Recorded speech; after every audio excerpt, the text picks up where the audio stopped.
this is Ellie, and I just wanted to go through the process with you guys of how to brew kombucha for your first batch. If you're doing a gallon and you have purchased a SCOBY and starter tea from me, it will look like this. There's at least 2 cups of starter tea in here. That's been going on for a while, and this new SCOBY formed when I had the starter tea about right here, and I filled it up with sweet tea, and then a new SCOBY has formed, and this SCOBY down here is for about 2 weeks old, but it's still fine. You can go through for about 4 brews, and you can take the bottom layer of the SCOBY off. You'll see there's different layers, or it gets thicker if it joins together. So what I have here is my 2 cups of starter tea or kombucha that's been fermenting, and you'll need at least 2 cups for a gallon, or at least 1 cup per gallon, but I like to give 2 to help jumpstart everything. Here's some organic sugar I get from Costco. It's not much more. Here's some organic oolong tea with no essential oils, and then some measuring tools. And this is for the loose leaf tea. And I will scoop out the cup of sugar that I need for my gallon in here. So when you start out, here's the pot. You turn on the fire. If you don't have spring filtered water that's dechlorinated, you can use some from your sink. You'll have to boil the water for about 15 minutes to dechlorinate it. So I already poured about 8 cups of water into this pot, and I will let it boil for about 15 minutes. After 15 minutes, I will be adding 1 cup of sugar, and then I will stir it with a metal spoon.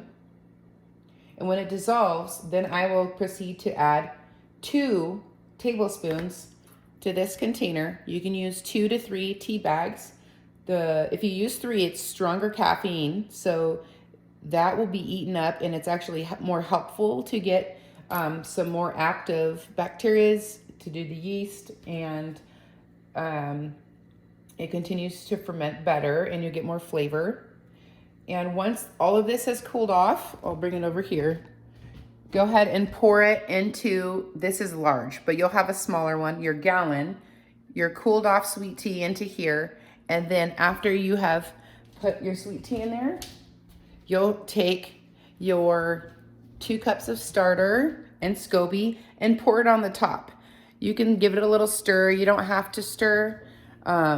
It's best not to disturb the SCOBY too much because you don't want to break up the yeasts and bacteria that have kind of formed that family and little booger or mush you want to call it. So you kind of just let that sit at top and leave it alone in a dark place, preferably, out of the sun, preferably about 68 to 80 degrees. The favorite temperature that I have had is about 73, where after 3 days, I've already noticed my SCOBY growing. But I usually like to taste it around day 3 or day 4. And I like to bottle before it gets too sour, because as the sugars are continuing to be eaten up, it's carbonating, and I want that in my bottle. And I will only add about a tablespoon of some kind of sweetness. And I have all my SCOBYs up here. And if you guys ever want to purchase one, for me, it's only $5, and it comes with the jar, and I have lids for these. And if you bring your own, that's fine as well. I don't always have jars on hand.